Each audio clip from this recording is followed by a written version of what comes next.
It was night time, when everybody had gone to sleep. A man gets up, he turns on the TV, all of his family are deep asleep, and he watches something that's not appropriate. All of a sudden, a door opens and his daughter comes out. And she just barely learned how to talk. She looked at her father. Her father tried to rush to the TV and the remote to turn off. And she said, "Shame on you, Father. Shame on you." And then she went back into her room.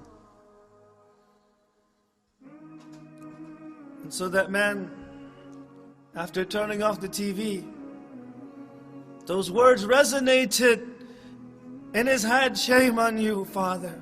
Shame on you." And tears started coming down his eyes. And he stayed up until Fajr, crying. Then he went to the masjid and he prayed with the congregation, and he was crying so profusely. Some of the brothers who had not seen him that Fajr prayer, they said, "Are you okay, brother?" He said, "I'm okay."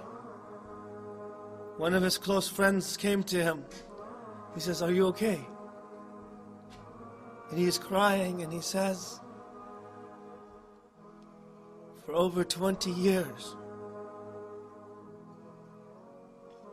for 20 years, this was my first sujood for Allah subhanahu wa ta'ala. Because of his daughter. His daughter came on and said, 'Shame on you.' So he went to work that morning.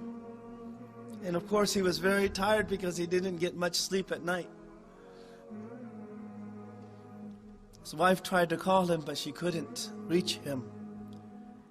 He came home and she said, 'Honey, our daughter just passed away.' His daughter passed away. And those words again came, the last words that she heard were, 'Shame on you, Father. Shame on you.' The whole day, those were his last words. 'Shame on you.' So he went and he buried her. He put her in the grave. When he put her in, he smiled. His friend looked at him and said, 'Why are you smiling?' And he had been crying so much, and now he puts his daughter in the grave and he smiles. He says, 'I buried my daughter, but she left a nur that will remain in my heart, inshallah, until the day of judgment.'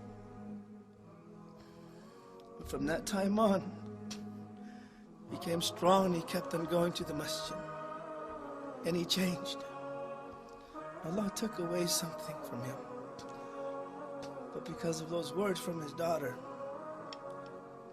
he became good again. For 20 years, he didn't even prostrate to Allah subhanahu wa ta'ala. Shame on you. All of us, Allah subhanahu wa ta'ala has given us a lot of time to change, to improve ourselves. It's enough. We've been disobeying Allah subhanahu wa ta'ala for a very long time.